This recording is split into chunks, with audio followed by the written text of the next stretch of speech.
Assalamualaikum dan salam sejahtera. Selamat datang bagi yang baru bergabung di channel Rush YT. Jangan lupa like, subscribe dan share, tekan butang loncengnya juga ya. Di emas terus daripada Lombok. Lombok ni bukan saya punya, saya sewa. Ada 5 tempat. 2 di Filipina, 1 di Sumatera Barat, Sumatera Utara di Padang, 2 di Papua. 2011 saya bermula dengan membeli surat pajak. Surat tebus emas saya dah jadi banyak.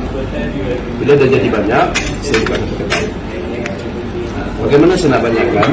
Konsep yang pertama saya buat seperti dinar tapi dia lain sikit.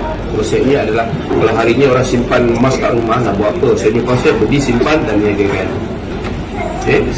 Jadi hari ini saya terus kepada poin yang tuan tanya tadi. Okay. Konsepnya hari ini adalah kita panggil tabarok. Tabarok ni adalah pembiayaan. Baik. So, hari ini saya beli emas trading, iaitu fizikal. Duit belikan emas, jual emas dapat untung, belikan emas balik.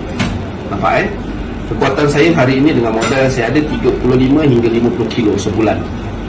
Saya bayar kepada kilang pada apa di Lombok. Dalam masa 45 hari saya dapat harga rendah. Macam mana harga rendah saya dapat? Kita berniaga. Saya ambil satu contoh yang jelas. Dia ni supplier. Kamu punya emas, kamu punya emas, atau punya emas, saya punya emas. Boleh hutang tak? Boleh. Tuan beli dengan dia hutang. Harga tentulah mahal. Ya. Betul. Datuk beli dengan dia cash. Murah daripada hutang. Tapi saya kata saya nak 30 kilo bulan ini. Tapi harga saya tentukan. Kenapa saya tentukan? Sebab saya kata kalau 30 kilo katalah 10 juta. Saya advance dia ambil saya punya 5 juta. So dengan 5 juta cash, maka dia akan ambil yang peraih kecil. Tapi saya ada perjanjian dengan dia, harga kita lock. Setuju, 200 ringgit sampai tentu. Dalam masa 1 bulan, jika ada kenaikan, dia tak boleh naikkan. Dan kalau ada harga turun, dia tak boleh turun. Itu dia selalu lock. Perjanjian. Emas ni, dia masih lagi berkait dengan Ethereum. Kalau duit kita jatuh hari ini, harga emas naik. Hari ini harga emas naik. Ya. Kerana duit kita jatuh. Apabila duit kita naik, harga emas tu jadi rendah. Emas tak pernah turun. Emas tak pernah turun harga. Okey. Betul Jadi persoalan berapa banyak emas yang ada. Tadi saya dapat satu soalan. Kalau sampai satu masa tak ada. Tuan-tuan, sebelum kita lahir lagi, emas dah ada. Emas ni ada satu anugerah dari Allah SWT. Takkan habis.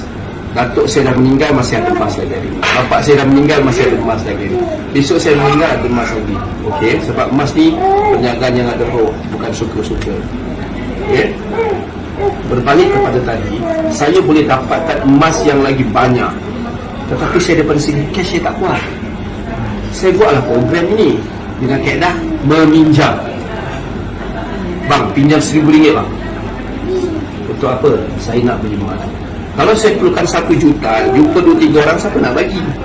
Tapi saya perlukan 1 juta, saya pinjam RM1 je bang, dengan 1 juta orang. Dapat tak saya Dapat. Apa sangat dengan RM1? Nampak kan? Ya. Jadi program saya RM100 dengan RM1,000. Tapi oleh kerana ada hadiah-hadiah yang ditawarkan, maka orang masuklah RM10,000, RM20,000, RM100,000. Nampak Perjanjian saya 90 hari. Ya. Okey. Apa bezanya tuan simpan dalam bank? Simpan bank sekarang dalam luas 2 minit, cocok dia boleh keluar. Hari ni abang masuk RM10,000, dia masuk RM20,000. Ada tak semua satu hari serentak orang keluarkan duit dalam bank? Tidak. Hari ni kalau kita tak simpan dalam bank, rakyat Malaysia 70% bank tak ada. Apa bisnes bank? Tapi dia boleh bayar pekerja, boleh ada jaminan. Duit kita tu yang dia rolling. Tapi dengan konsep saya ada, maka saya pinjam RM1,000 bersyarat 3% saja yang boleh dikeluarkan, iaitu RM30. Okey, abang bagi saya RM1,000, besok abang boleh keluarkan RM30 sahaja. Berapa baki daripada saya? RM970. Betul? Ya. Besok Datuk pun masuk juga RM1,000. Berapa Datuk boleh keluar? 3%. RM30 juga. RM30 baru RM60. Duit saya ada berapa? 970 kali 2 1840. Kalau orang masuk 10,000 Kalau orang masuk 1,000 baru 300 ringgit. Kalau orang masuk 1 juta baru 300, baru 30,000 saya bayar. Jadi duit tu semakin banyak. Bila banyak, saya tekan lagi harga. Okey, bagi aku 18 boleh tak? Tak nak, next saya cari siapa yang lain. Bila saya dapat harga murah dengan duit yang banyak, maka saya boleh tak jual harga rendah? Boleh. Pasti boleh. Oleh kerana nak menghargai apa yang abang bagi pada saya, RM30 tadi tu, 1,000, maka bulan kedua saya bagi 1% hingga 3%, kerana bulan pertama tu semua dah bagi saya pinjam. Ya. Kalau 10 orang, saya boleh ingat ini duit sipulan. Tapi kalau dah 100,000 orang, sebab tu saya gunakan sistem tuan sendirilah yang Buat. keluarkan. Jadi bagaimana pula berlaku overpaid? Sebab saya meminjam duit tadi ni, bukan saya money rolling. Duit itulah saya berikan emas. Dan sebelum saya buat benda ni, memang saya ada stok penimbal. Dan bukan saya collect duit ni, bukan. Saya dah start ni pun saya ada modal saya sendiri. Berapa saya letak dalam modal ni? 1 juta. Untuk start. Mestilah saya nak bayar hotel, saya nak bayar pesawat terbang. Bulan pertama saya tak ada niaga, balik kami orang je. Nampak? Tapi sebab benda tu jadi banyak, kalau hari ini saya pinjam dengan abang 1,000, saya kena balikkan RM800, saya tak boleh niaga. RM200 saya nak niaga apa? Tahu tak hari ini saya membayar dia orang 1 juta. Kalau 1 juta saya bayar, berapa saya pinjam dia orang? Paling 100 juta. 100 juta. Bila 100 juta, kau nak bagi aku tak? Oh, banyak tu. Boleh buat bisnes 100 juta tu. Berapa kilo dapat kan? Saya kata kau nak Bagilah. Saya cakap 8. Saya kata dengan apa tau? Okey, kau nak bagi aku apa? 200 sorry. 1,5. Aku tentukan harga. Ya. Sebab ada duit. Ada Ya. Itu kekuatan yang kita ada. Jadi bila dapat harga macam tu, saya nak bawa politik. Kalau saya macam itu, saya boleh langgar tak harga asuransi? Boleh, tetap. Itu boleh. Dia bagi berapa? Dia bagi kata 280. Saya bagi 275. Okey. Berlaku tak overpaid? Pastinya tidak. Kerana bulan kedua saya dah ada keuntungan. Jadi terpulang pada syarikat nak bagi 1% ke 2% nak bagi 2% ke. Syarat yang pertama saya dah balik Ya, 3%. 3%. 3%. Ya. Betul tak? Kalau bulan kedua 3% pun tak ada. Sama sistem. Jadi Tinggal semua pergi rumah Pakcik Sal. Harus masuk dalam. Ini yang nanti driving habis tu dilanggar semua. Oh iya. Kalau langgar tak boleh. Sepidang. Ya, okey. Kamu masuk kita tu dah dulu kan. Dalam untuk dia. Dah masuk. Tapi dalam Surat syuk ni dengar ni, bang dia. Jadi tadi orang ada di sana. ya, jadi terjawab tak tadi? Saya pinjam untuk 30 hari. Tapi risikonya daripada kita bagi orang tu 100,000, tiap bulan saya bagi 10,000. Kita tak tidur malam kau duit aku 100,000 buat apa? Bulan pertama boleh bagi, bulan kedua saya senang untuk 30 hari je balik modal. Kalau lah apa-apa berlaku pun 10% kita loss. Nampak tak? Jadi untuk tu bukan saya collect duit orang pun saya nak beli emas. Pening saya sebab saya memang dah ada emas tu. Okey, bila emas tu sampai dekat tangan saya dalam 45 hari, 30 hari daripada Mining. daripada mining, lepas tu saya hantar kilang, jadikan barang kemas. Dengan 1/6 kan. Jadi bila sampai dekat sana barang tu banyak tak? Dah tentu banyak. Ya. Kalau nak kata tak boleh nak bayar, katalah emas tu daripada saya tau, saya tak boleh jual, saya masuk pajak je tu boleh untung. Sebab pajak hari ni 220 ringgit 1 gram. Harga saya dapat berapa? 150, 180. Kerana kita ada cash lagi. Ada cash lah. Kalau 180 Jadi kat mana overpaid? Sebab kalau overpaid, duit tu saya belikan produk yang di bawah 50% keuntungan. Nampak? Jadi takkan berlaku overpaid. Sebab sebelum saya start ni memang saya ada emas. Orang jadi tu hari ni kecoh kita saya call jadi saya transfer 300,000 tolong hantar. Terima kasih ni, nanti saya jumpa budak tu saya akan tinggal tu. Jadi bisnes adalah trust, kepercayaan. Saya bagi dulu tau 5 juta, bagi cash. Jadi dia dapat cash. Okey, dapat tak saya barang? Ya. Lepas tu saya buat kosong poin. Okey, dalam bulan kedua. Bila bulan kedua kan dah ada untung. Ya. Hari ni berapa ramai orang simpan duit? Banyak simpan duit. Tapi tadi dia berapa kilo dia ada emas? Mati. Setengah Saya kilo. jual tadi 6,000 USD kan? Ya. 6,000 USD kan? Ya. Ada tak 6 kilo emas di simpan? Tidak. Tak ada kan? Sebab tu bila masuk bulan kedua ada keuntungan, tu saya nak mendidik, kita kata share 60% ni ambil lah cash. 40% saya tu redeem lah barang kemas real punya, bukan setakat wallet dalam angka tu, keluarkan lah. Dalam bentuk dinar. Ambil, okey, dia tengok kat situ, okey aku hanya mampu 0.5 gram, redeem lah. Lepas tu simpan. Oh, boleh redeem pakai physical emas Physical emas, real punya. This is non physical. Real. Ya, ya. Jadi kalau Datuk selama ni dapat keuntungan 10,000 dapat habis.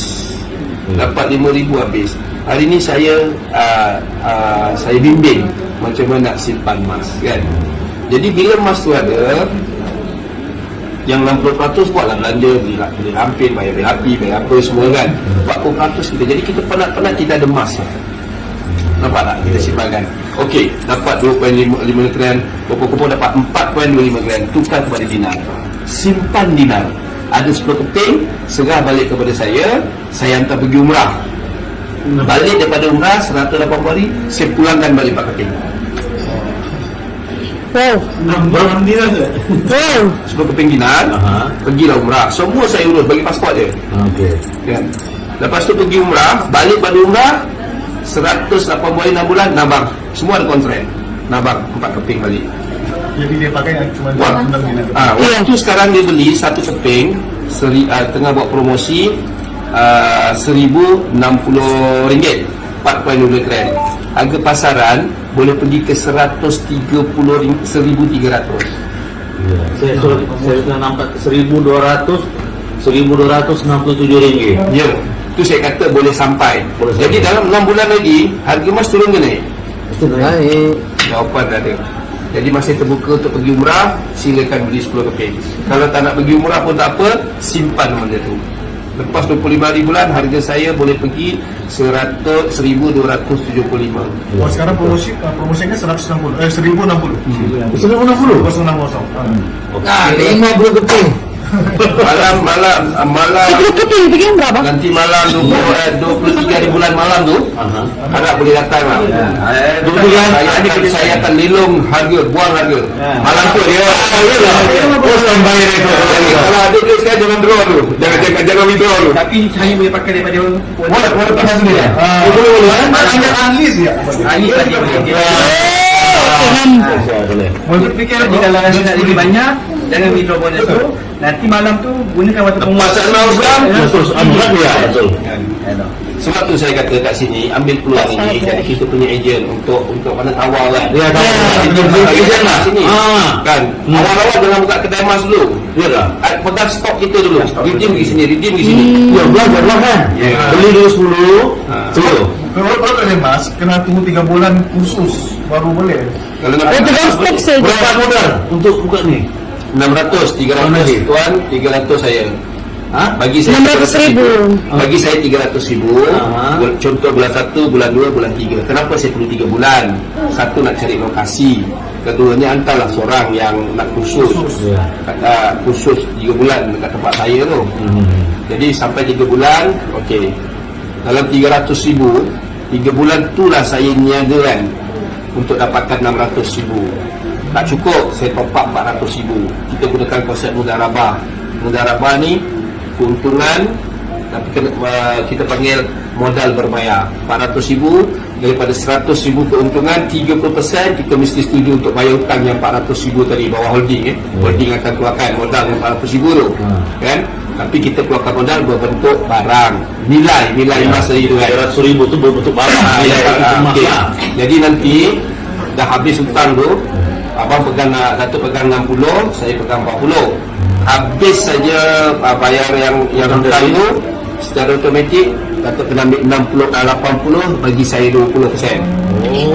Kedai siapa? Kedai siapa? Kedai Datuk lah. 60% saya amanahkan, 20% kan.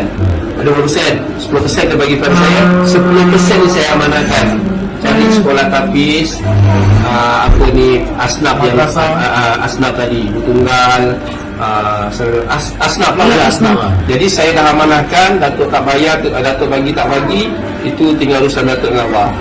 Selesai masalah saya. Jadi tak perlulah tiap-tiap bulan nak cari siapa, nak cari Haji Mus nak minta duit raya. Setiap bulan 10% saya bayar lagi.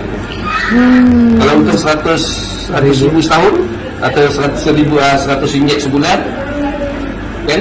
Bagilah RM20. Kaedah dia macam tu. RM10 bagi kepada tamulah. RM10 bagi pada saya, RM10 bagi pada tamu. Macam mana pula dengan zakat dia tu? Zakat. Zakat perniagaan. Bukan zakat emas lah. Zakat perniagaan dan zakat emas juga. Zakat emas dia ikut tempoh. Kalau kita niagakan kalau kita simpan tidak ada pergerakan, kena bayar zakat emas. Kalau ada pergerakan, kalau kata jual beli zakat perniagaan. Oh ya, tak dalam perniagaan tu lah kan pula ya. Kan? Apa? Jadi kalau jawab abang yang saya jawab tadi, abang kata OP atau tidak OP. Jelas Alright. Bang Jabal. Ya. Ya, ini investor ni. Kita dah lama tahu. Boleh. Jadi kat sini ini rumah yang berkat, rumah yang bertuan. Okey. Ambil peluang ni. Jadi stokis tawau. Ya. Jadi orang redeem. Okey tak boleh tak? Okey. InsyaAllah. Dia kat pejabat dia memang kat situ lah. Kita pergi pejabat kat handphone. Saya tutup pejabat dia sekejap. Jadi jelas kan? Ya. Bila nak buat pelaburan kita jelas. Jadi untuk Semua ada agreement. pasti. Jadi kalau sudah dapat macam stokis tu macam mana? Itu Jadi apa? itu datang pejabat saya di ni Menjadi stokis macam mana? Kan tadi tu. Sudah dapat tadi. Dengan RM1,000 tu. 300. 300,000. Tapi dia ngasih buat untung dalam masa 3 bulan jadi 600,000. itu untuk emas. Yang untuk dinar dia lain. Dinar. Jadi cerita pasal dinar dulu. Stokis dinar. Itu betul stokis dinar tu. Itu selepas 23